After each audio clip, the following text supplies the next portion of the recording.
you can see other people having the money makes a big difference, because I feel like most people don't react that way. Or they're like, well, that's just how life is. I remember my network back in Belgium, for example. People are just like, well, that's just how it is.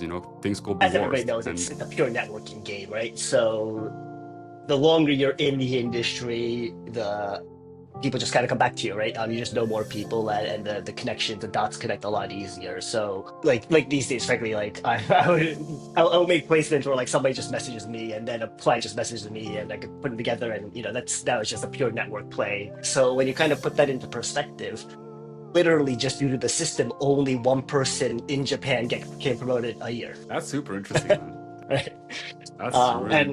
And Thanks for everybody sharing. like everybody can be a super high performer, but it's just the system that they're in. Wow, that's super. I feel like I don't think many recruiters, especially people who haven't been working internally, actually know about this and how it works. So, Yeah. Ray, thank you so much for your time today. You're a busy man. Appreciate your time.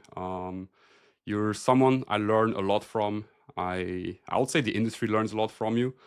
I think it's because you're just passionate. You love the job. You're always super transparent, sharing, and yeah, people like newbies like me in this industry, like I'm only a couple of years in, will not be I will not be where I am without people like you kind of sharing the knowledge. And so I appreciate you, man. Thank you. Thank you. Thank you. Appreciate that. One of the questions I asked you was like, who are you when you're not closing roles or scaling teams? And your answer is, I'm just a kid that likes to try new things. And I hate when money is the reason I can't do something.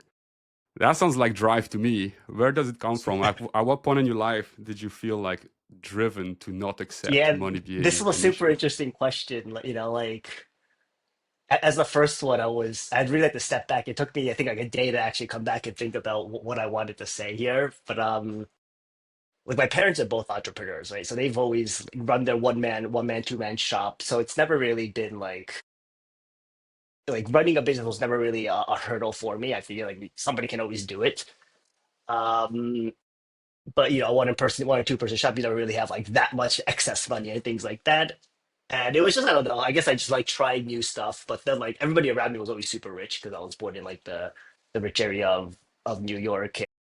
There's just some people that can do everything, right? They're true millionaires, and then it's just like, oh, I can't even buy this $20 lunch right now. So I'm like, what is that difference? And Mm. then sooner or later, I realized this is actually just like recently that it's just about trying new things. And if money's the bottleneck, it's just like how do you get rid of that bottleneck? Yeah. Yeah. I mean, and also you can see other people having the money makes a big difference, because I feel like most people don't react that way. Or they're like, well, that's just how life is. I remember my network back in Belgium, for example. People are just like, well, that's just how it is. Things could be worse, and they don't really chase money. So Yeah. yeah. Yeah, absolutely. Especially in Japan, right? Like it's the typical work for a company for 30 years, have a good steady life. It's just how people are built.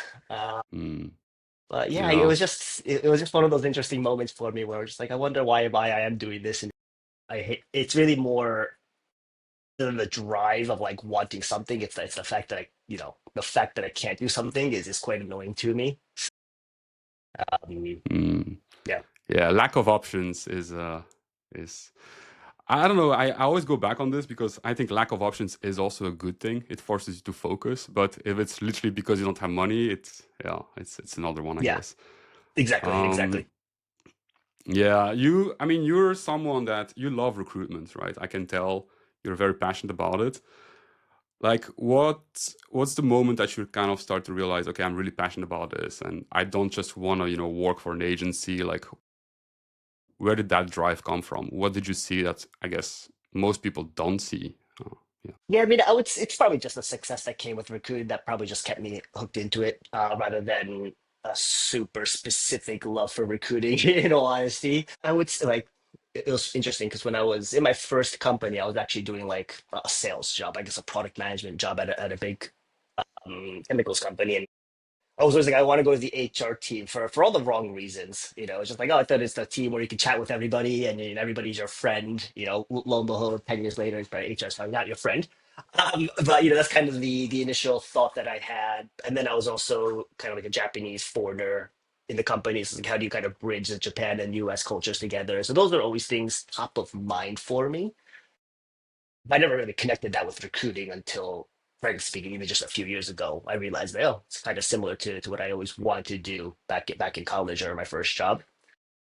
Mm. But yeah, I mean, it's just one of those things where if you're kind of interested in it, you could just do it. So I didn't know technology when I first got into recruiting. I didn't know what engineers really did, but it was just interesting to me. So you just start recruiting for it and you learn how to do it. So it is just one of those things that if there's something you're interested in, you could really just kind of jump into that industry and go do it. There's really no blockers there, which has always been interesting.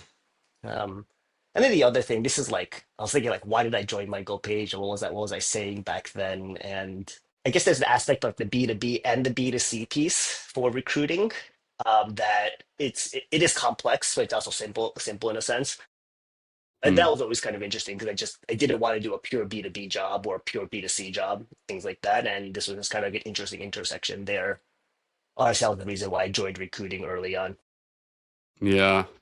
I mean, it comes back to your curiosity. You're like very curious guy, right? Because again, choosing an industry because there's so many open potential doors to learn new stuff is not super common.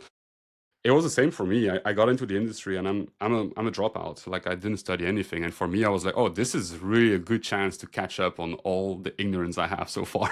And Mm. I was like, and I'm getting paid for it. And I'm getting paid to meet extremely smart people. Like sign me up, you know? So Yeah, yeah, absolutely. I I got mean, that's the best thing about recruiting is, I mean, I don't know if everybody will agree with this, but like the amount of output you get in terms of money for the amount of input you put in is it's really hard to find another industry that operates similarly to this.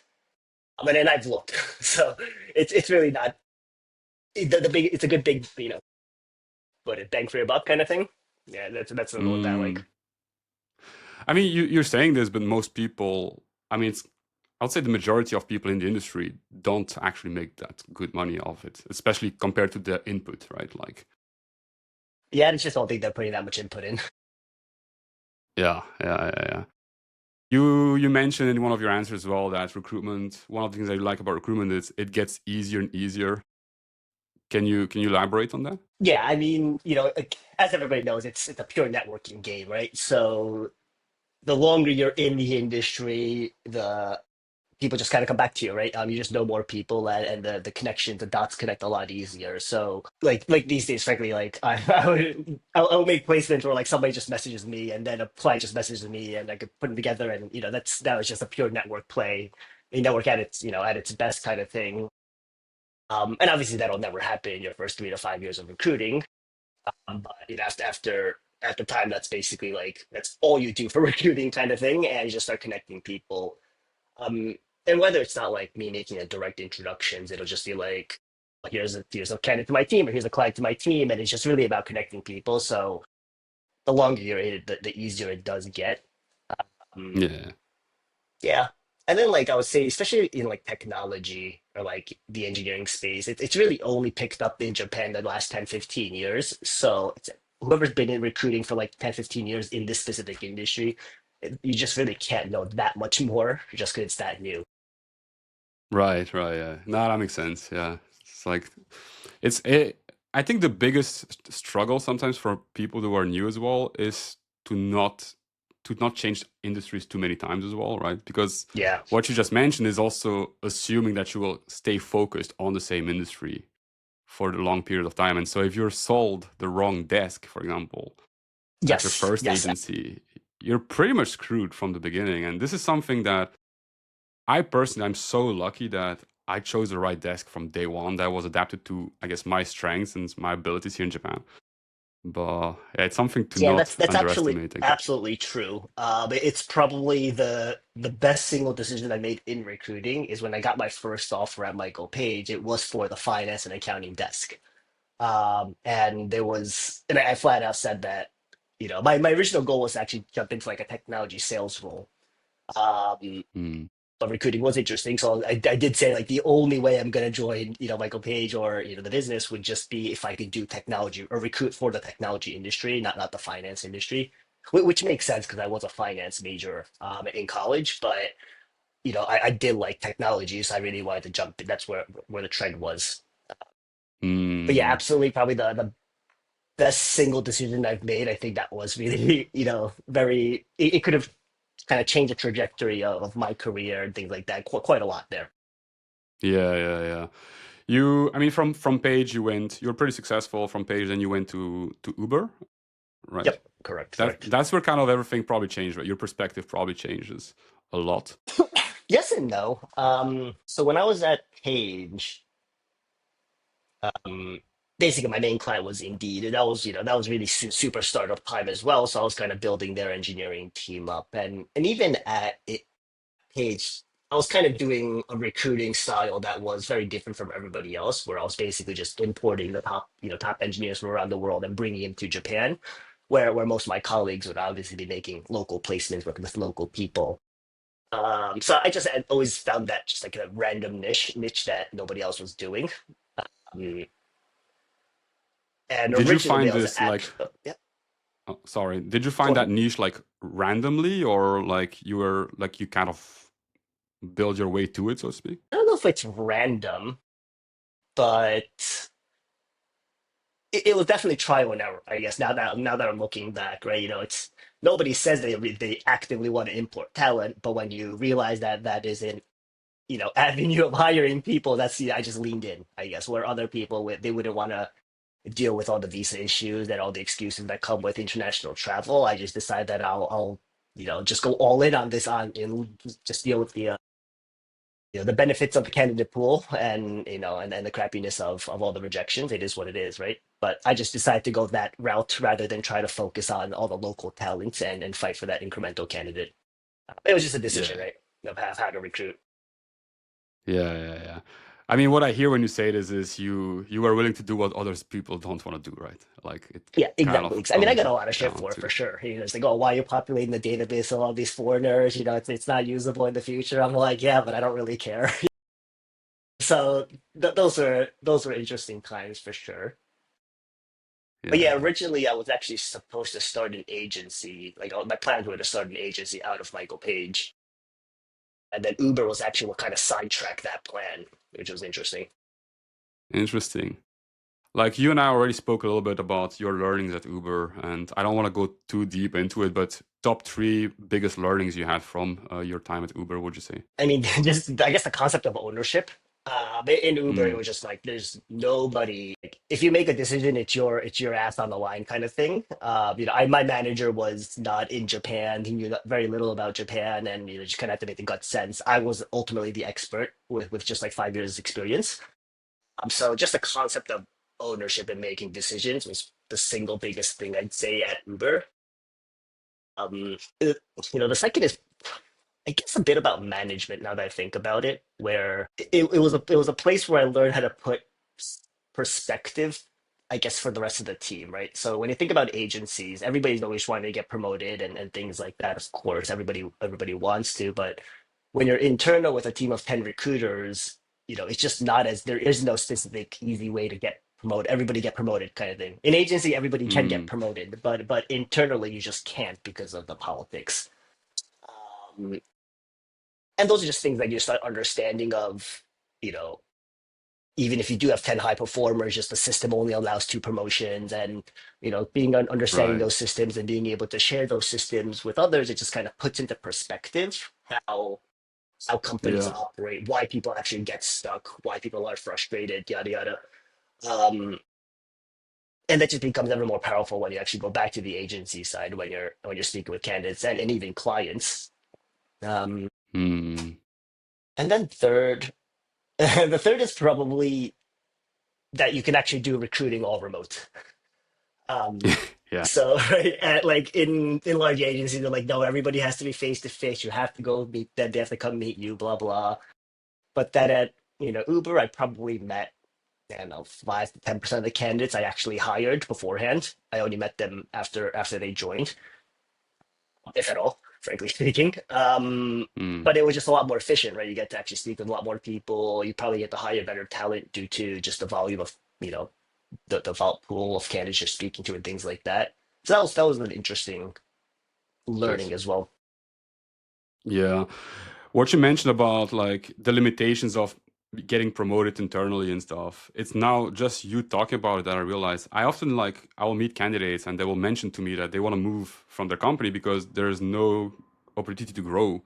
And I'm always just thinking myself, it's probably I mean maybe you should work a little bit harder and get, to that promotion or like but because I don't really understand that aspect of like because I come from this pure sales background and I mean in recruitment you I mean, again, like I only did IC roles, and so I don't really know much about it. But you kind of opened my eyes on the fact that I actually don't really understand that aspect. So Yeah, so that's I'll interesting. put it into perspective.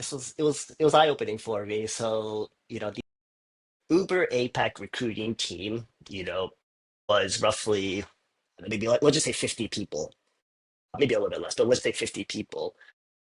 And this is all of APAC that all report into the director. And my director basically now has a team of 40 people in India, has, a team of five in Australia and a team of five in Japan, let's just say. Now, any company can only reasonably promote 10% of their entire organization, right? There's cost like public, you can say 20 if you're going to be super nice, but that means that max you can promote five people, right? Five to 10 people. If 40 of your team is in India, they're going to get the lion's share of promotions, right? So when you kind of put that into perspective, literally just due to the system, only one person in Japan came promoted a year, That's super interesting, man. right? That's really. And Thanks for everybody sharing. like everybody can be a super high performer, but it's just the system that they're in. Wow, that's super. I feel like I don't think many recruiters, especially people who haven't been working internally, actually know about this and how it works. So Yeah, I awesome. mean it's Thanks how for all sharing. And companies yeah, operate, right? yeah, So interesting. Yeah, yeah, yeah. You mentioned as well, like you realized the full remote, which now we can talk a little bit about grow and because I feel like this is one of the reasons you guys grew so fast. No pun intended here. But like grow is I asked you this the other day, right? It's bootstrapped. You say yes, bootstrapped, and you mentioned last year revenue 300 mil, this year 600 mil plus. This is crazy, man. These are really really big numbers with a very small team, full remote. Walk me through like what kind of vision did you have when you started the company? Like, what was your initial thought, and how much is it adjusting on a day-to-day basis as well? Like, just walk me through a little bit when I guess 4.5 years, 5 years ago, right? You got into this journey. yeah, yeah. So let's see. The journey breaks into, I guess, two major parts in a sense. So originally, I guess just for everybody, the high level is I originally started an agency with a set of different partners, and then it just didn't really pan out. So I restarted the business under the brand name Grow, and that's what's been operational for the last 2 years. Basically, the vision probably hasn't greatly changed. I don't know if I'll be honest, I don't even know how much of a vision a recruiting agency can actually have, right? Like the goal is to make placements, kind of thing. For I guess for me, I knew what our strengths were, which was, we myself, like the team is good in the startup space. Everybody's relatively senior. Um, just kind of focusing on what we're good at is, I guess, the vision in the very beginning. Just don't go bankrupt, and even to this day, it's still about not going bankrupt. I mean, it's probably the biggest goal. I want to hit the vision, but Mm. then kind of like looking at it now, how have things changed? I don't think fundamentally anything's really changed, but maybe I have now clearer words of what I want to do, maybe that in comparison to where I was 2 years ago. Like high level, it's basically like three things. For me, one is just having a good team, right? If everything starts with people, and if you have a good recruiting team, you could probably service any company. So just having a good team. Second is, it's about kind of community, but when I say community, really for actually the internal recruiting community. I hosted an internal recruiting kind of community event the other day, and the reality is internal recruiters don't get much love. Is the reality of how you know nobody really likes internal recruiters for whatever reason. And once you're an internal recruiter, you are stuck in that silo of your own company.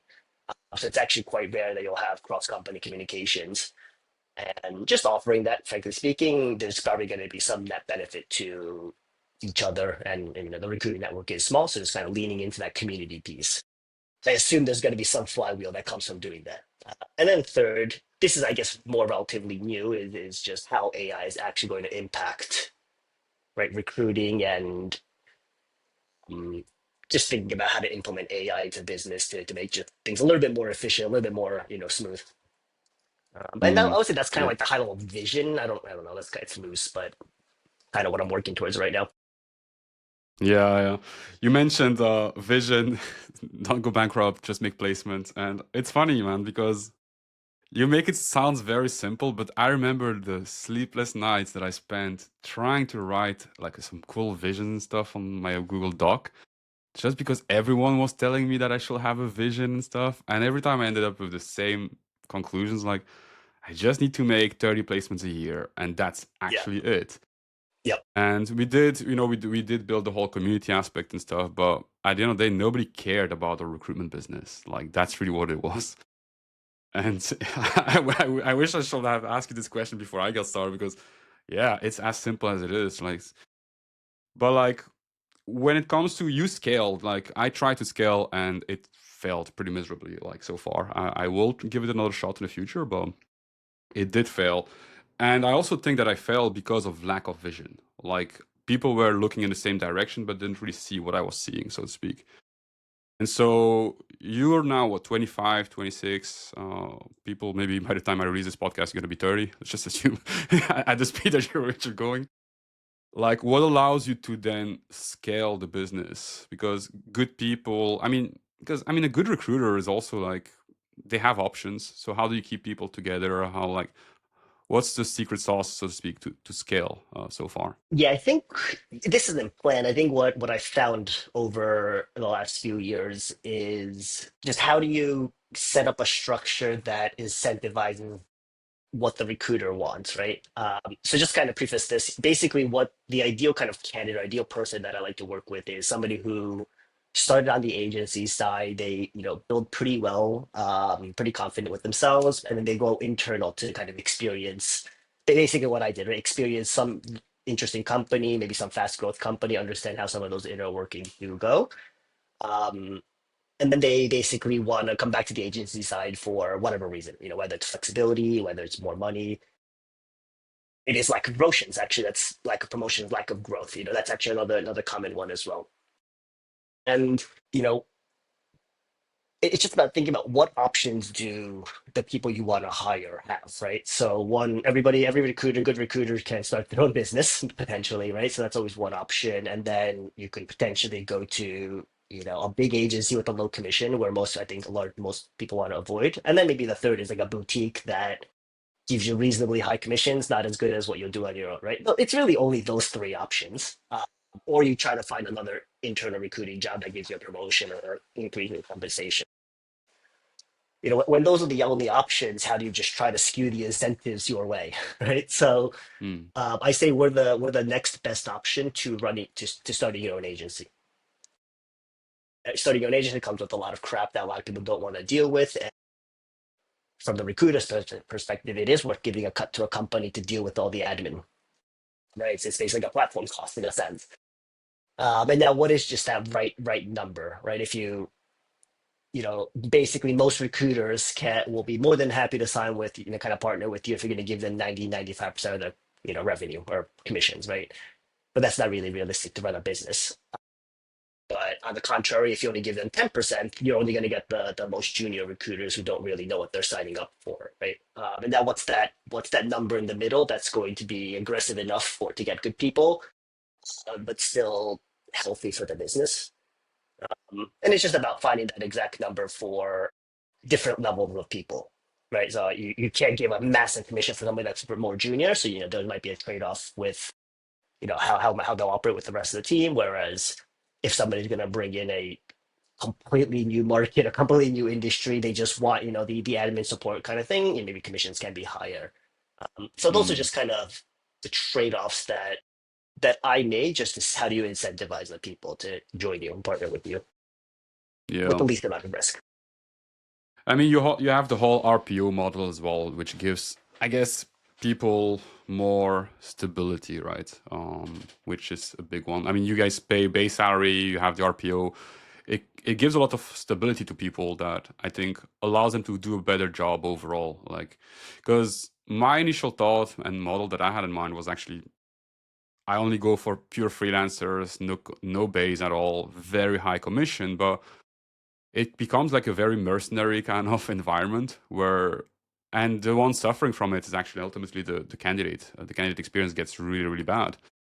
But if you have that right balance between the stability of the base, the RPO, like people operate like in a healthy way, so to speak, right? Yeah, I guess so. Yeah, I guess if you're going to compare it to freelancers, that's absolutely true. You know, the most difficult thing about freelancers is just there's no dedication per se, so it is really hard to control the experience for the clients and the candidates, as you mentioned. Whereas, we don't give high bases. Our entire incentive system is probably one of the lowest bases in the market, but probably one of the highest incentives in the market, right?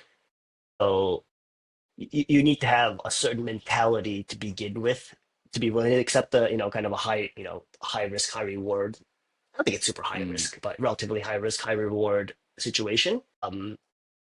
But for me, if you're an experienced recruiter who's basically confident in themselves and is willing to throw themselves into that situation, it's pretty low risk for me, specifically from a business perspective. And now it's just about how do you make sure that doesn't mess up the culture. Yeah, yeah. You wrote as well, aggressive people don't go very far. And I consider myself I'm getting better at this, but I used to be very, very aggressive in this industry. And it took me to run my own business and try to scale a team to actually now see the limitations of what you just wrote. But can you kind of elaborate on that? Because you've seen a lot of consultants, and up until recently, I thought being aggressive was a prerequisite, so to speak, to be successful in the industry. There's a difference between being aggressive and then being aggressive to somebody, and then also being an asshole, right? I mean, being aggressive is not a bad thing by any means, but you don't, you could be aggressive to somebody, you could just be aggressive in a situation.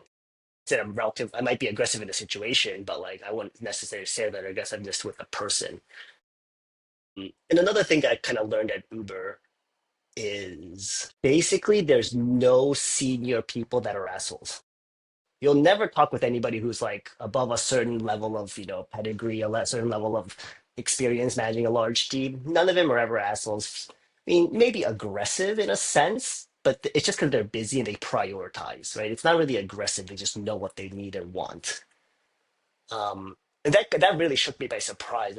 I always imagine that like the more senior you get, you are kind of an asshole. You are kind of just like, do I have time for you kind of thing. And nobody's ever really like that. And on the contrary, it's the people that are aggressive, that are in those positions, they have a very bad reputation. Everybody knows them in the market. So those that's why I say being aggressive doesn't get you very far. Yeah. Yeah, no, like it's funny, like one of my big conclusions so far running InnoHyve is exactly what you said. Those very senior people who have like pretty much achieved everything, like, and they're just in it for the game, right? They're just open and they want to share, and they're like literally just rooting for you if you're a newbie, right? It was such a surprise to me because I always thought like, oh, I'm gonna have to learn so much from my own experiences, and the reality is completely the opposite. Like those people out there, they just want to share. They just Yep, love the game, exactly. right? I mean, you're one of them, man. I remember having that first chat with you. I don't remember exactly the setup, but I was like, damn, this guy just shares everything, like open book. And I was really shocked. I remember being like, this is crazy. The guy just shares everything. Yeah, just share the secrets. I Like, mean, it's, yeah, but I it does remember more talking benefits with you than even like, yeah. yeah, but like I remember having no clue about RPO. I had a chat with you. We spoke. I went to sell an RPO after that chat, literally within the same week. And then I'm like, okay, I have no clue how to operate the RPO. I've never done it, but I saw just a project. And I was like, now I have to talk to Ray again. How am I going to do this RPO? This RPO is still running. So yeah, Nice, thanks. nice. Yeah, Yeah, I yeah. think again another thing, and this kind of ties to the ownership piece at Uber is like nobody really knows anything. It's kind of what I really, you just kind of start figuring out what the obvious next step is. You keep doing it, and it kind of leads you to that solution. Like nobody has the right answer to any situation. Make it up as you go, frankly speaking, and it'll work out. And after a while, it'll become like routine and then it becomes like a process, right? But in the very beginning, you make it up as you go. Yeah. How to say you? What does your day to day look like right now at Grow? Like you're still very hands on. You're still making placements. Walk me through a typical day because you're also obviously. I think you're the how to say the one who brings in the new ideas as well a lot and like walk me through a little bit like your day to day. Yeah. Yeah, I mean, obviously, it'll depend on the specific day or the week or month or anything like that. But probably holistically speaking, third is maybe a little less now, but about third is actually day-to-day recruiting from just clients to candidates and things like that. A third is just all the other business stuff, right? Managing to just finance and admin, marketing, all the little good stuff. And then maybe these days a third is just allocated to strategic stuff, whatever that means, whatever's top of mind of something that I want to do in the short term over the longer term. And frankly, it's not like I actually do much. It's just really just like sitting there thinking. And then like 2 hours are up. So I say strategic stuff, but you're like, man, I haven't done anything today. I'll sit there with the Uh, strategy. I see. But yeah, so Which yeah, which third do you prefer? Which one is the one you love the most? I like it all. There's not really a part that I strongly. I mean, I guess the admin, but I have a team that can help me with that. But there's still all the random admin that I have to do. So that's probably the least favorite part. But Mm, um, I like it all. Just having like a bird's eye view over everything. It just helps connect a lot of the pieces together. And um, mm. I stay in recruiting just for especially for like the executive roles because again those are strategic for the longer term business and so on. And just good to build those relationships. So I do always want to stay hands on. I guess maybe that's probably where I do enjoy it the most. Like just talking with like CEOs of $100 billion companies and things like that, just to see like what's the Japan business gonna look like. So that's a lot of fun, but it's also probably where the most stress is as well, just dealing with these clients, as you know. Yeah, that's interesting, and I want to deep dive into that a little bit more as well because a lot of times, a lot of the advice that I receive from, I guess, more old school, traditional, business owners in recruitment was to, as soon as possible, be hands off and delegate all the sourcing and not really do placements anymore. Like, if you really want to build, a scaled business, why? I mean, you just kind of mentioned it, but like, why you're still very hands on recruitment wise, besides the long term strategy? Because I mean, you still could have a team doing it for you and kind of have a celebration dinner with people, and you still will be part of it, right? Yeah, I mean, I don't want to sound cocky, but it's just not as good, right? You gotta, if you have to figure out, you know, the trends that are gonna happen.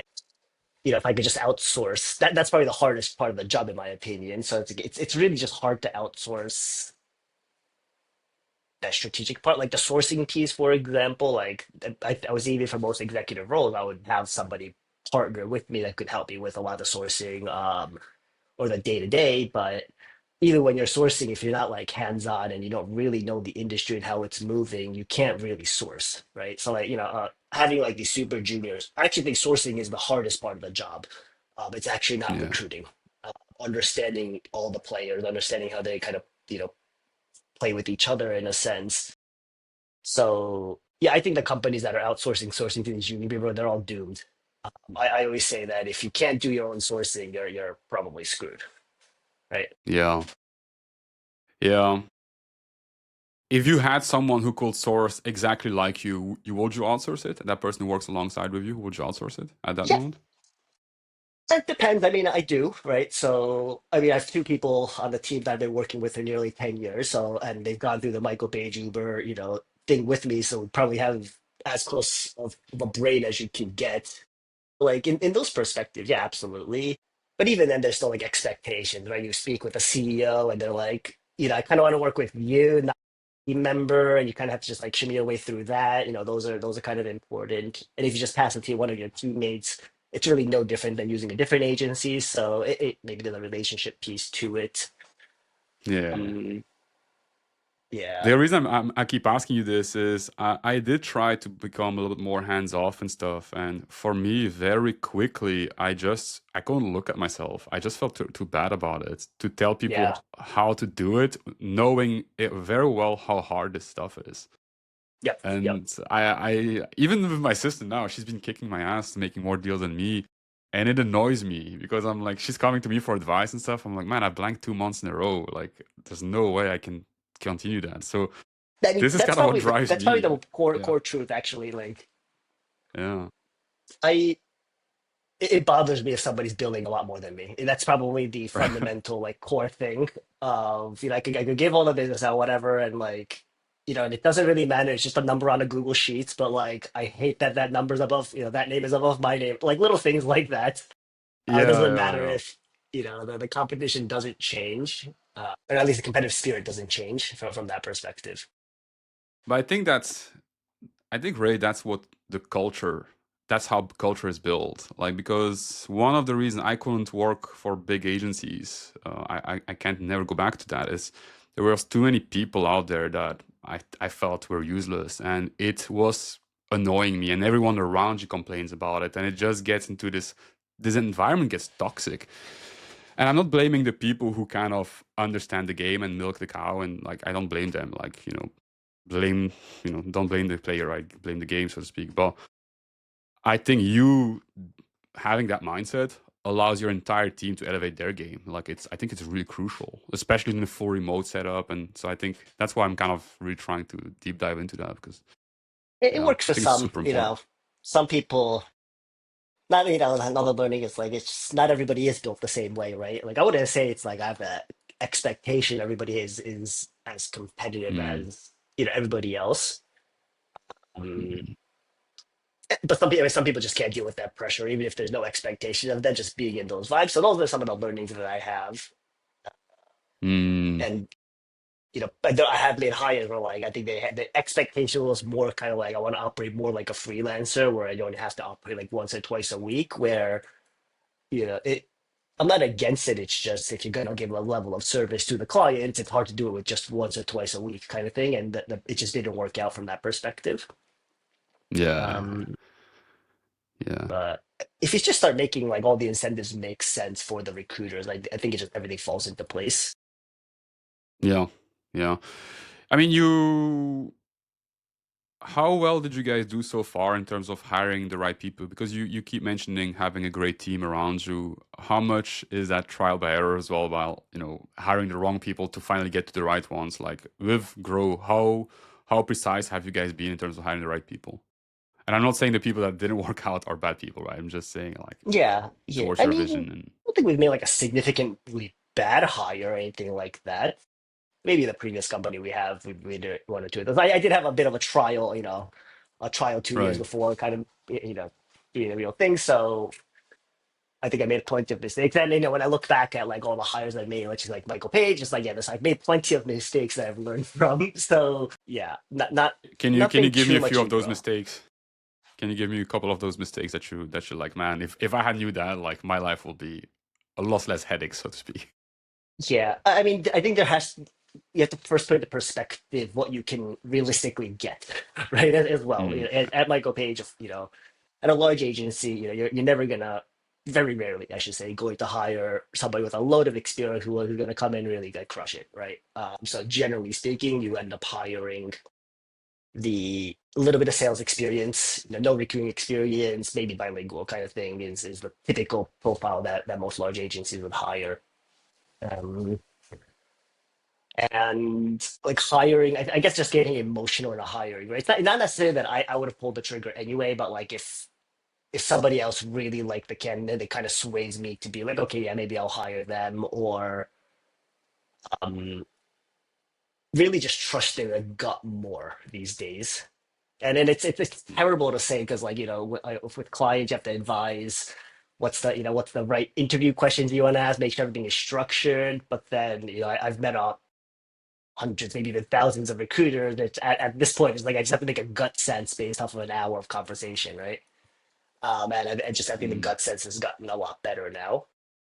Where it is to the point where like I would reject senior people Not because they're bad. It's just like it's just going to cause a Mm, slight issue in the business, and not from a personality perspective. It's just like, oh, I don't even know if I have that much space for them to work, right now with us, and there yeah. might be some overlap, and I'd rather just not have that headache. So it's yeah, Mm. is it that gut sense from not only the position but tied to your business as well.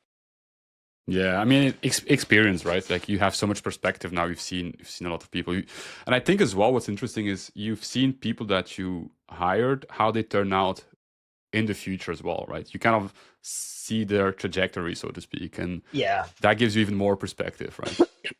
yeah, but I'll be honest, there's really no correlation. The only correlation I've ever seen from like good interview or good to good employee or team member, whatever, is really referrals. Like the behind the scenes referrals. Like if they say good things, they're usually pretty good. If they're like, that is the truth in my opinion. Yeah, All the references that are shared, those are all skewed. yeah. True. Yeah. Yeah, even this is something that always kind of surprised me when I started recruitment. Like the big agencies, they pay you a pretty nice internal commission if you bring people on board, right?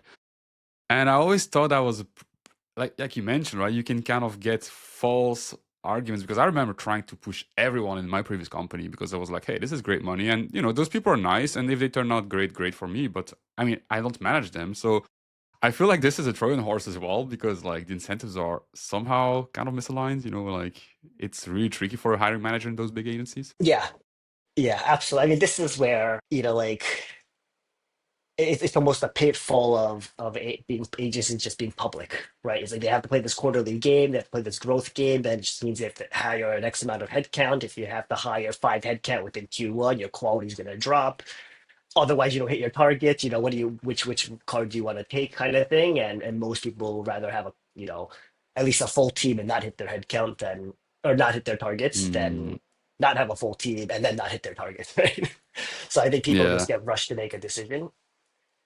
But I think that's probably the What's easiest like? thing that we have. We just like, oh, we don't have, if we want to hire, we hire. And if we don't want to hire, we just put everything on hold. Yeah. What's your like long-term vision with you and your partners when it comes to grow? Is like how many headcount? Like, do you have like a goal to hit, or you like just nah, keep on learning and growing and like whatever it is, like nothing Yeah, precise? yeah, nothing precise at all. It's just about how do you, it can be 30, it can be 100, it can be 200. I would say it'll depend mainly on, I guess one is like, is it fair to the recruiter coming in?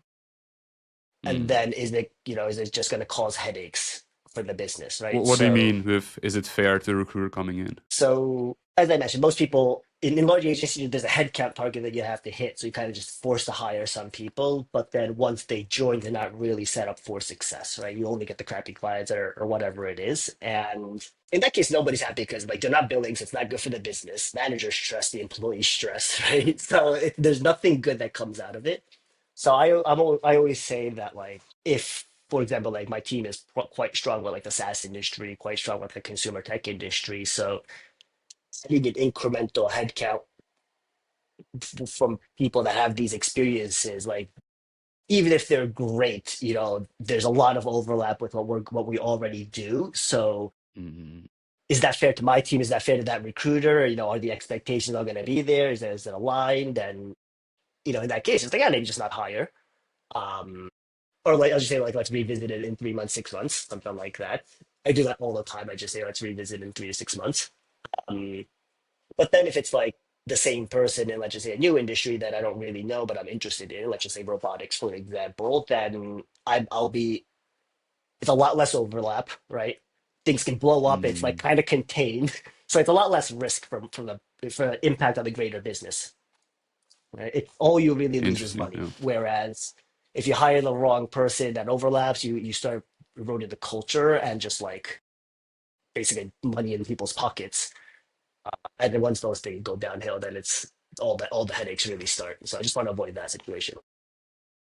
Yeah. Nah, interesting. And at my very small scale, I had one same conclusion at some point where I was like, I was hiring mostly people, and the vision was for me, or the way I was looking at it was like, I only do BD, and the people that I bring on, all they have to do is find good candidates. And at some point, I just didn't want to hire any more people because I had not enough clients, and I was like, it's not fair for the people that already are really well served. Because yeah, the next one coming in has to do a lot more heavy lifting, and you can just see like right away the people will feel betrayed and like, and even yeah, ethically it's just wrong, right? Like it's just Mm. yeah, and then you have to change comp schemes and stuff. It gets super messy as well, and yeah, but it's interesting what you're mentioning about big agencies having that pressure to increase headcounts, which I mean ultimately is just increasing revenue, right? But they don't care about margins that much, right? You just evaluate it on top line, and profitability doesn't even matter that much, I'm sure, at the end of the day, Mm. at least not compared to headcount. Yeah. And so the recruiter coming in at the wrong timing is screwed. And this is another thing for me where I'm not against big agencies, but one of the things that I realized was like, there's no way on earth I'm gonna wait so long to be part of that initial group of people that climbed through that money Mm. being injected in the Japanese market. I can't wait. And so it's never me against the culture or anything. It's just me being, hey, I don't have time and I don't want to play by rules that have been made by people who were already in a position to beat those rules. It's just Yep. no, Yep. thank you, so to speak. Um, how do you see the industry evolving in the next coming 5 years? You mentioned AI and stuff as well. Maybe before we talk about the industry itself, you mentioned implementing AI at Grow. Man, I've been trying to do so many things, and every time I just fail. And I've involved engineers. I wasted a lot of people's time. And so far, if I have to be honest, the process of me recruiting is still very, very similar. Like, Yep. except for Yep. my emails being a bit more polished, maybe. But yeah, walk me through what you guys do. No, you're absolutely right. I don't want to say AI is overhyped. I Hmm. think there is going to be a significant impact that does come from it, but I also don't think it's going to be in the next 3 to 5 years. Right? I think it's it's Mm. it's an exponential curve, and we're still very early days, and we're still talking about fax machines in Japan, so we got a long way to go. um, So you're right. Like I think it'll improve the individuals, everybody in the team. I think most people at this point have implemented AI at an individual level, day to day, right? Getting your emails a little bit better, answer this question for me. Maybe it's replacing search, but I don't no, it's very rare to find a company who's implemented AI at a company wide level as like Mm. but almost like an operating system in a sense. There's some companies who've like I think it was Klarna and Shopify right there. They're replacing their CS teams with AI, but then they're rolling it back because the quality wasn't quite there. So there's for me, I don't think it's like really that big of a game changer. It's something that's going to just increase efficiencies, a little bit more. Now it's not like I'm still early days. It's not like I figured anything out, but the specific challenge that we face is communication, right? As in, because we're all remote, the only communication that we have is just through Slack, where, for better or for worse, the large agencies, they force you to be in the office. They'd have those weekly meetings to share candidates. And there is a lot of revenue generated from those random matches that happen in those forced meetings. When you're remote and you're kind of doing your own things, you don't look at every candidate your team is registering and things like that. How can you use and basically right now what I would do is, again, I have a bird's eye view of everything. So I'll know most of the jobs most people are working on. I'll know most of the candidates that are being signed up, and I'll just make a high level match in my head, and then I kind of share it with, be like, why don't you reconsider this candidate for that company? And they'll be, oh, that might be interesting, right? Um, Mm. but it's hard to do that with 20 25 people just with my brain in a sense. So like, how do you now try to improve communications of consultants using AI, as in, and frankly speaking, it's just like a matching algorithm where it's just like a ping, right? But like maybe like Right. a reminder ping, whatever it is. But um, in a sense, it's like, how am I using AI to replace my management duties? Yeah, yeah. And because I mean, what I'm super excited about is, like knowledge bases, RAG, and all this stuff where we can really. I mean, I don't know, man. Like, I have the crappiest database in the game probably at this point. Because every time I'm inputting stuff in the database, I'm just like, this is so stupid. Like, at this point, this is like, I'm trying to use vectorial databases, and everything is clunky because everything is so new. But I'm also like, what you like, you can literally just say, like, say you dump all the JDs in one, I don't know, notebook AI from Google or whatever, put all the candidates in there and just ask the LLM to spit out some matching stuff, blast that to the candidate saying, hey, this has been matched by AI, let me know if you want to apply. Boom, you just saved your time. And I think one of the things, at least from my conclusion so far, is the reason most of the AI applications that I try to do, it fails because I try to somehow make it look human to the candidate. But my conclusion so far is like, hey, can I just be super transparent to people and say, hey, I'm actually using AI to do whatever I do here. And if it's crap, well, don't blame me, it's AI. But if it's good, great. We just saved a lot of time for everyone. And this is so far the kind of the mindset I'm trying to move forward with right now. Is like, I think a lot of people try to make solutions because they try to make it look human, make the perfection of humans. But if everyone agrees that, hey, this might be crap because it's AI, a lot of solutions are very simple to implement. Actually, yeah. I think at that point it's just the difference of quality of like in terms of how much one wants to pay versus what's the how much can the candidates or the clients deal with like the crappiness like so you're a product that might work internally for me or like a way of using AI internally, it can really have like a 10% accuracy rate because like it doesn't impact the team in any way. Whereas if it's and they're all the part of the team. Whereas if it's a 10% accuracy rate, I'm trying to use it externally, then a lot of clients would be pissed, right? It's just like you're actually wasting my time because I have to review 10 of them to get one accurate. Right. So Yeah, yeah, I don't want to say it's not gonna work because the reality is like like a lot of the calendar setting, like automation is really no different than AI. For most things, automation is okay. mm, For me, it's just using AI to ultimately replace like the laziness of people, I think is where the most important thing is. So like you just mentioned where your database management is crap and it's like, yeah, mine like hours too. And it's getting to a decently large problem when you have 20 people, inputting candidates and just a complete mess. Like no information is actually being stored properly. mm, And you kind of take two approaches, right? Where you could basically take the big agency approach of like forcing all the employees to input it in a certain way, and basically forcing people to do their admin, which is great, but like no recruiter actually wants to do that. So the other option for me was just like, how can you at least try to use AI to at least get as much possible onto the database automatically without relying on the recruiter specifically, right? And it won't get everything 100%, but maybe it'll get a yeah, 70%. But like right now, the data input of the recruiters is like 5%. So I am still getting, infinitely more, better input data input just by using AI in those things. I would yeah, say yeah, it's like the way probably going to be used at least in the short term is like it'll truly be the one that replaces like an intern or like maybe like a super junior recruiter as yeah, like one year experiences. It's still not there yet. Then there's obviously yeah, using AI, you start understanding all the technical issues, right? Like, I mean, so yeah. I many mean, I there's don't so know, many man. technical issues that actually really come up when you're trying to implement AI at across a business. From like even like Notebook LM, right? Like the reality is it can only take like 50 documents. So 50 documents is not nearly enough when you have a 5,000 person database, right? And then like the Yeah, no, quality absolutely.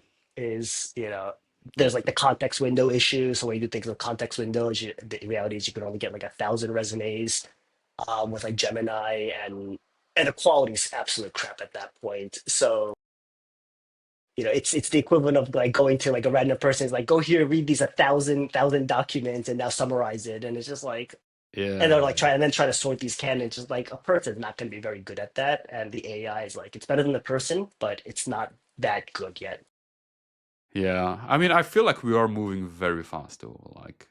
Like you mentioned Gemini. I mean, it's terrible. I try to use it as well, and everything is on Google Docs for us, so it's freaking bad. But you can easily imagine, like in a year or so, things will get a lot better. And one thing is like I hear a lot where it's like those, I guess, junior recruiters, associate people, they are the ones in troubles. But I think not really, because they're hungry, they're hardworking, and they have access to the tools. So at the end of the day, I feel like the ones who are complacent and relying overly on the work of those associates and those, lower level recruiters, at least on the ladder of big agencies. They are the ones in troubles, man. They're lazy. Like I've seen it. And so I think if you're So you're a if hard I worker and think you're trying to use the new recruiting, tools, yeah. if I think recruiting specifically, I do think the younger generation is probably the one that's going to get, I don't say shafted. It's just I would say maybe I Yeah. don't know if I don't know if the opportunities are going to get less, but I don't think there's as much opportunities as maybe somebody in my generation. But like on a macro Mm, level, the people that are going to get screwed are the 45 plus people who just can't use the product, use the AI. They can't keep up with the change, right? They're the ones that are going to get really screwed, in my opinion. Or they'll yeah. struggle. Maybe it's not screwed. They're fine. Most of them are fine already. Um, Yeah. yeah. Sorry, what was your question about tools? I mean, no, I'm kind of going on it because I spent, when you were talking about strategy and stuff, I spent hours a week thinking how the hell am I going to use AI? Because maybe it's the same for you. It gets to a point where it's getting really annoying now because I really understand how everything works, but I still Mm. don't use it. And that just annoys the crap out of me. It's like, come on, man. Like, I'm still, scrolling through profiles and doing pretty much the same job as someone who has no clue on how AI works. And I'm just, yeah, seems like, because I know you're very into it as well, we're still hitting the same issues. And Yeah. yeah, So it moves fast though. it's ultimately, like, I don't know what the limitations of AI are, but right, ultimately it's just it's. I don't think AI is actually going to be good in the startup world, in the world that we recruit in. Um, Mainly because it's just that it's I don't know if maybe it gets better, but it's high level statistics, and like if you think about statistics, like the startups that we operate with, they just don't come up, statistically Yeah. in the data set. So like, not saying that it can't do it. I think it's just we probably have a very unique way of looking at things that maybe isn't necessarily captured in the data sets. So I just don't think the quality just isn't there yet. But like but an AI search, by looking through a candidate, list of candidates, it probably is better than somebody who has 6 months experience, or about the same as somebody Yeah. who has 6 months experience, right? Yeah, for me, what I'm the most excited about, because I was talking to some engineers last week, and I'm looking at everything. I'm trying to just break down in so small steps the whole recruitment process and try to just make every step a little bit more efficient.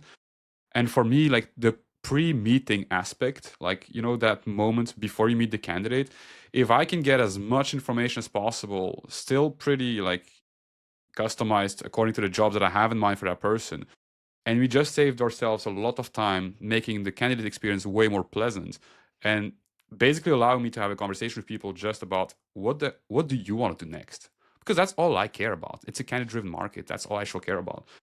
Like, I really am excited about implementing AI for that pre-meeting aspect, basically. But yeah. Yeah, I mean, it just depends on where most of your time is taken up, right? Mm, Like the way one of the way things I'm looking at is how do you basically, I don't say automate sourcing, but like how can you do the first round of sourcing automatically? Maybe is the best way to put it, right? So any decent recruiter, there's like five different ways, maybe 10 different ways you can do a database search, and the mm, first two are always the same, right? Like let's look at competitors and things like that. So like I think those are things that you could basically, I don't know if it's AI at this point, but you could probably automate the first two generic searches that everybody does with a reasonably, good accuracy, and that automatically saves an hour of time for every recruiter. And then now you can just go mm, into secondary and third tertiary searches, which that's an hour or two a search now you're saving, which I think it's quite large. mm. I also, Yeah. yeah, the candidate information, whatever client information before the call and during the call, that's I think reasonably good one for sure. One of the Yeah. reasons I left the big agency was that I was like, since, like what you mentioned, right? People will get more and more efficient. They'll be able to do more and more. That will kind of be a race to the bottom in terms of the fees, right? Like, we will not be able to charge as much as we're doing right now because, well, we can do more volume. And that was kind of the way I was looking at things.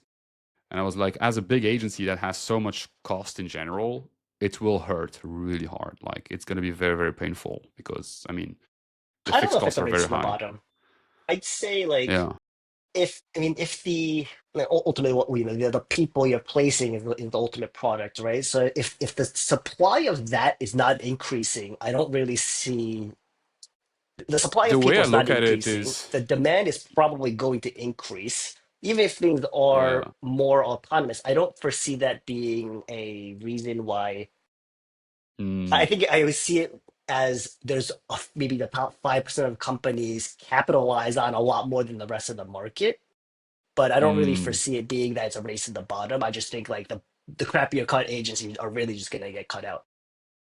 The race to the bottom logic for me is that you see more and more startups at a very early stage getting an internal recruiter, like or RPO, what you guys do, right? And those people are getting better and better. They have better and better tools. So it's kind of more with that logic that I'm like, companies will rely more and more on one or two people, and then you just try to kind of win on the pricing, so to speak, right? And that's kind of how it will go. The other thing I see as well is like AI gets so good in terms of translation that the one of the biggest issue is the language barrier. That's slowly gonna disappear as well at some point, right? So you will expand the offer on the market as well. And I mean, it kind of motivated to move away and go for a very lean kind of startup mindset because I was like, yeah, this is not gonna work out for the long term. Yeah. Yeah, I mean, I would say I think there's going to be a big dichotomy in terms of the senior positions versus the junior positions. Whereas if it is more high volume junior positions, I do think it might be closer to a race to the bottom or minimum margins. Where I don't think it's really the case for more senior positions. Like the way I look at it is people are very self-centered. People want to work with people. They don't. They ultimately don't want to work with AIs and systems. That's the way I look at things. For me, the simplest example is AlphaGo and chess. Everybody was looking at AlphaGo when they beat, that the Korean chess player. But like nobody knows that there's AlphaGo Zero that's like 10x better or 100x better now, right? Like nobody cares when it's AI versus AI or AI is communicating. It's only people only care because there's a human involved. Mm, And frankly, I think the more money you have, like the more senior you are, kind of thing, you care more about that people aspect than the money. So you'll be willing to spend more money for that people piece, right? yeah. No, Yeah. and I think Yeah. that's just where the value is going to go to. Whereas if you're, like a new graduate with like no levers or anything like that, you might just have to deal with an AI system because it's just the most efficient way for any company to transact in new grad in a Mm, sense. Whereas, transacting almost at a CEO level, that's a very different, I don't- you theoretically are trying to work with information that is not publicly available. So if you're doing that, then yeah. how is the AI supposed to do it in a sense? Yeah. If you had to start over the game again from zero right now, Not again. Not again. yeah. I know. I'm like, I can imagine. Like, nah, mate, I don't have it in me. But let's just imagine, like, you're one of those junior recruiters out there. Because I meet a lot of junior people. Like, I mean, we get a lot of applicants as well. Somehow, when I keep telling I don't hire, I see a lot of people. They're being sold the wrong dream very often as well. It annoys me. Like, how knowing what you know now, if you have to start over again right now, like, walk me through. And you don't speak Japanese. Let's also go down that road because I speak a lot of English only speakers. How would you make it a success when you start in recruitment? I mean, the general rule I follow is don't do things alone. It's really hard if you're going to do things alone. I remember this saying where if you're going to run a business, get married to an accountant.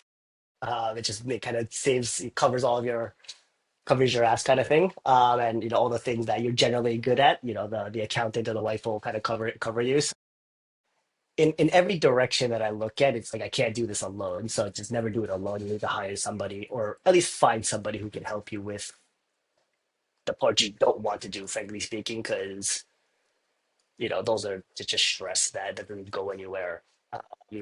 Go rely on people you know. Like, I would always work with somebody that I know over somebody I don't know. So like my entire team, as reference, like I have people that I went to college with, right? Every people that have worked in every company from Michael Page onward, they're all they're all people that I know I've actually worked with. So just kind of leaning more on people that I know Mm, is, I think, just the way to go, at least in the early days.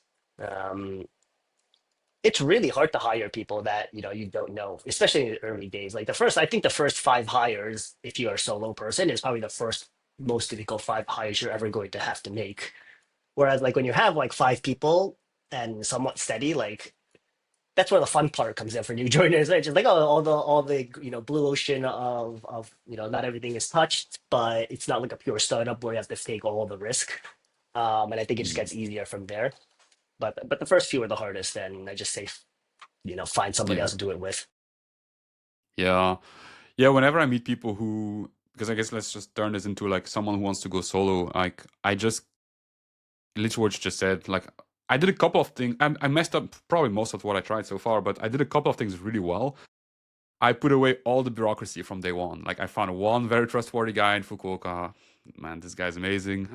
He did everything for me, like the license, everything, everything he did for me, and I never had to care about anything. I actually have no clue how the business goes. Like from a, like the bureaucracy perspective, I don't know. I just sent all my mail to him, and I don't know because I don't speak Japanese. But that turned out to be one of the biggest favors I could do to myself. Like I didn't even try. From day one, I was like, I don't want to do it. I don't care, and I will highly recommend this to anyone.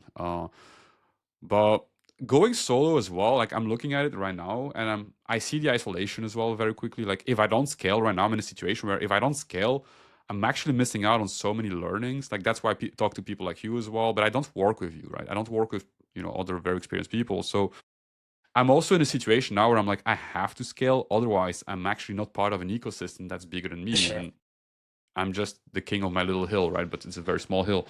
So yeah, I will recommend people to not work for big agencies in general at this point, to be fair. Yeah, I mean, as a new graduate, I think new grad or like if it's your first career in recruiting, I think the big agencies are probably where most of the trainings still do happen. As much Yeah. crap as like managers or like associate directors get in these large agencies, Mm, there is an aspect of, I mean, the job is in a sense mm. babysitting and doing the basic trainings, but the flip side is as the new graduate kind of coming into that role, you are being trained relatively hands-on. So it is quite good. Like I still haven't really come across any companies that have a better training system than the large agencies. Very structured. Yeah. I don't know, man. Like, I mean, so far, every person I trained, they were able to make a deal within 4 weeks. And because I just got rid of all the noise, kind of what you were saying as well about what's the vision? Just make a placement. I don't care how. like, Yeah, this is just that's the only yeah. job, right? Like, but if you So work for a big that's agency, sorry. yes and no. So like when it comes to first placements, or even just like placements in general, I agree that Mm, a fundamentally smart person can go to a small place or a large place and make placements. And frankly, I think there's benefits of startups as well, where you just might get stretched thin and you just learn more. They're What the big agencies are good at teaching. It's kind of like going to an MBA, right? It's like I don't know if all these theories are really going to be helpful, but like we'll teach you all the theories to begin with anyway, right? Um, and those theories they don't really show like the benefits of the first year, but like 10 years then later now it's like, oh, actually learning all those random management theories and random sales theories. I had a Dale Carnegie training back then. Like I'm assuming they had a lot much of a bigger impact than it ever gave it credit for at that time, just knowing because people that haven't gone through those companies haven't experienced those trainings. So that could be, I think that there is some benefit to the large agencies for sure. And I probably recommend anybody new still going to those. yeah. Yeah, I mean, I'm probably like first I came in with what 4 or 5 years of door-to-door commission only experience, and I got into those environments. Like I worked for N-World for about a year, and I learned a lot. But I mostly learned what I didn't want to do, like how I learned what like you could like for example, everyone has this mindset of like I should do my candidate meeting for 30 minutes, and I was like, man, my conversation is done after 5. He doesn't match, see you, like and because I respect my perspective always, I respect people's time more than my own probably, so I should be very upfront. And so there's a lot of things that I saw that I was just like, no. But I also know that if I got into that environment as a new grad, I might lose and waste a lot of time as well, I got into there because I understood sales and commission is, it was running in me. So I kind of, but the inefficiency aspect, especially the other thing, and again, I'm not just trying to talk shit about agencies, like it's not really the point, but one thing that I see as well is often you get trained by people who sometimes haven't made a deal in years. And so you're getting trained to go to war by someone who's literally miles away from the battlefield. Like, that's not a good recipe for success, in my opinion. Mm. Yeah. Yeah, I mean, I agree with that. There's nothing about that I disagree with actually. Mm. The rest is just odds, right? If you get, the chances of you getting a good manager who's going to train you properly in the boutique is probably less than the odds of you getting a decent manager in a large agency, right? After that, it's the luck of the draw of which company you join, which team you join. Everybody's going to have Yeah. a different path there. Yeah, because I mean, personally, all if I try to think about myself, I've been doing this for about 5 years now, 1.5 on my own. But if I had to start over again, I just want to be around people who are billing like crazy. That's all I care about. I just want to see people doing the job. I don't care what you were doing in 2018. The game has changed too much. Like the tools are so different. It to me like, and that's kind of what annoys me sometimes when I see those very young, super hungry people, super motivated, just listening to stories, and the stories are driven just to by ego and just to look good. Mm. Like you're wasting people's time, and that's what triggers me sometimes. I'm looking at it, I'm like, man, because this industry, I feel like everyone comes in with a bit of fire. You're ready to kill. You have Mm. all that energy.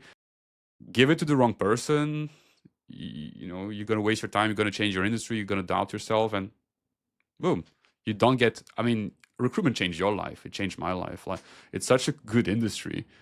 It is. Yeah, I mean, the Yeah, name of the game is just staying in, to be honest with you. yeah, yeah. Yeah, the longer you're in it, the easier it gets. And it's Mm, like a reverse exponential curve in the amount people quit, right? Like 50% of people quit yeah, within the first 6 months, 90% probably quit in the first 5 years, maybe 95%. So, yeah. um, It's rough, it's yeah. a rough one.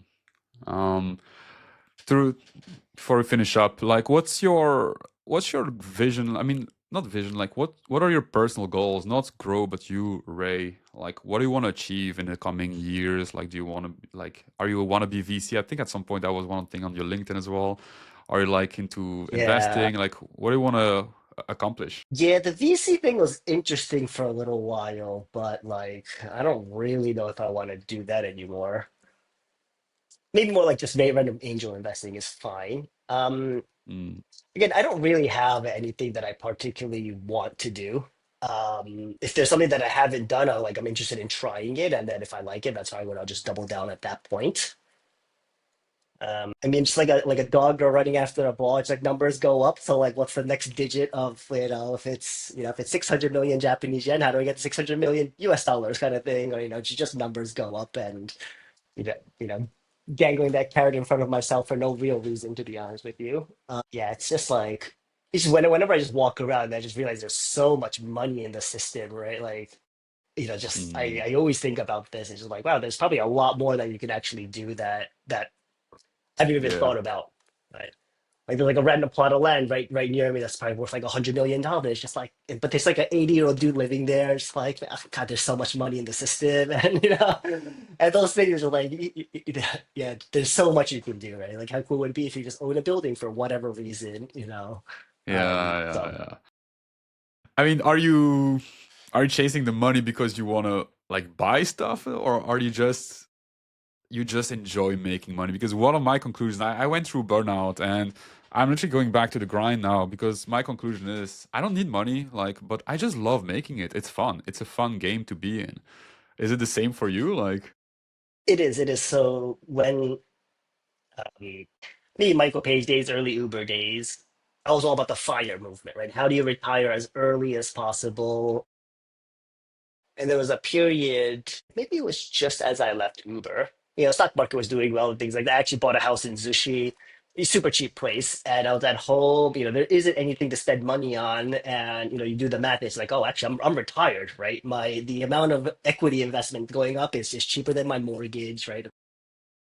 I'm retired, and then after like 3 days. I'm like, this sucks. Let me just let me go use money now because it's like it's pointless to just start hoarding money to become retired. Just like the once I kind of got there, it's like, okay, well, let me just go from a 7,000,000 rent to what happens if I spend a million yen a month on rent, right? Like what do I get? Let's just go do that kind of thing. And it just became about just using money because realizing that money was a tool, I say, rather than thinking it was like the life savings and everything and things like that. It's just a tool.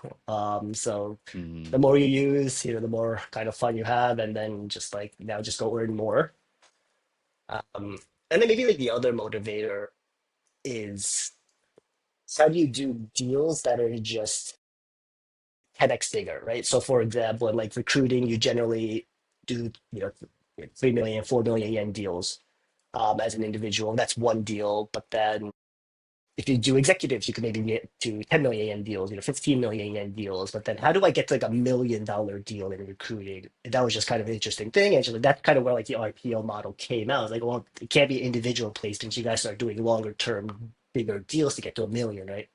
But how do you get to like yeah. how do you do like a $10 million deal in recruiting? And it just kind of changes what I have to think about. Not because like I want the money, it's just like because I haven't done it yet, in a sense. Yeah, yeah, yeah. Yeah, Yeah. that's probably all Nah, it I is. get it, man. I get it. I just passed that transition now to just be like exactly what you said. I just want to know what I don't know, and I want to do things that I haven't done. And money seems to be a good indicator that you're doing something right, and that's Yeah, really what it is, you know. yeah, exactly. Yeah, I need something to track the direction I'm going, and money just seems to be the number that's easiest to track in that perspective. Yeah, yeah, no, appreciate that. Appreciate that. Two last questions for you, Ray. I'm enjoying this. Best advice you ever received and that you ignored at first. Yeah, I don't say I ignored it, but there's two pieces of advice that I got when I was leaving Michael Page actually that really stuck with me. One of them was actually with just I didn't want to leave Michael Page. There was a period where I was thinking about launching the Michael Page Thailand office. So like I got like an offer for the Thailand office, but it was just like obviously the base salary is lower kind of thing. But it's obviously because cost of living would be so cheap, so it would have been such a nice life. But it's like, oh, but I don't know if I want to go and it's like 27 or something like that, right? So numbers have to go up in a sense. And at that time, the director was just like, just go do it. And I'm like, why? And he's just like, it's zero risk because if you succeed, great, there's no issues. But if you fail, like the worst case is you're going to come back to the exact same position you're in right now, and you have a little bit more experience. All you've done is lost a year. Um, and then that kind of put into perspective. There's actually never anything to lose other than time. Right. So like you could go and start up an age. I could go start up an age, I could fail. Like I could probably come back to Michael Page and be have the same exact job and have the exact same route. So that was an interesting mind shift change of just like if you want, just go do it kind of thing. And another one was and this was totally unintended, I assume, but it was just like a random director was like, just believe in yourself. If you're gonna quit Michael Page, just go believe in yourself. Probably had no idea what he was talking about. I had no idea what he was talking about, but that really became like the seed of what earlier I knew, but I was just saying like the fact that you have to just take ownership, and make decisions. That random comment of like just believe in yourself, it's just like, well, might as well kind of thing is really just stuck with Yeah. me. Yeah. Man, like win or learn is someone told me that. It's like, man, you either win or you learn. Like Yeah, that's just that's a very stop that's a thinking good way about. of putting it. Yeah, win or learn. And it's resonated at the right time for me as well. It's like, and what you said as well is like, you can always go back to your previous job. Like, Yeah, if you have a exactly. chance to go up, you can fall back. And I don't know, like, I had so many doubts before starting my company, but the reality was like, win or learn. And if tomorrow I want to go back, I, I can go back. Like, and I Yeah, learned so much and more, and I'll and I probably think have a it's raise also for it. So, like good to understand that, like for example, me, I became a manager and I quit management at Michael Page. I hated management, and but then and at that time I thought I hated management, but it's just no, I hated management at Michael Page because it was dealing with a bunch of young junior people, whereas I love management if I'm dealing with all the experienced senior people. It's super easy. So that was kind of like again, it put into perspective. Like I can like almost take a step back and it's totally fine. yeah. Yeah, the environment does a lot. I agree with what you said as well. Last question, Ray, is the kindest thing someone has ever done for you? I don't know why this random thing sticks in my mind, but it's probably, and it's not even like that kind, but it's just one of those things that stuck. Is I think I was like 12, and like one of my brother's friends bought coffee for me, but like, and it's so irrelevant, but it's not like people haven't bought stuff for me at that time, but it was just like there was always like the rich friend that was buying stuff for me. And then it was just Mm. like my brother's friend. I know he's not rich, but he's just like, oh, whatever. It's like you're 12, I'll buy a coffee for him. Like, oh, that's super nice. And I guess it was just because I wasn't expecting it, right? And then he did, and just like that feeling was so good. I'm assuming if I could just kind of do that over and over, and things go well. So that was probably, I don't know. It's so small, but that's probably what it was. I like it, man. That's a good thing about it. It's just random, but there are other moments, right? Like something happens, someone says something. It could happen a million times, but the timing, it Yeah. just clicks. Something happens in you. And Ray, awesome, man. Thank you so much. I was looking forward to this conversation. Like I say, you're someone I learned a lot from. I look up to. Keep doing what you do, man. I think it's super inspiring. I think the industry needs more people like you. There's a few people out there that I really look up to, and they'll have the same mindset as you, right? They enjoy the game. They share because they want to be challenged, because they understand that if they're challenged, they learn more and they grow. And it's two different type of people, right? There are people who gather a lot of knowledge, use that as a moat, and try to keep newcomers out of the game, and people like you. And I won't be where I am today without people like you. So thanks, man. Yeah, I appreciate that. Appreciate it. Hopefully the stuff I share is somewhat useful to some people.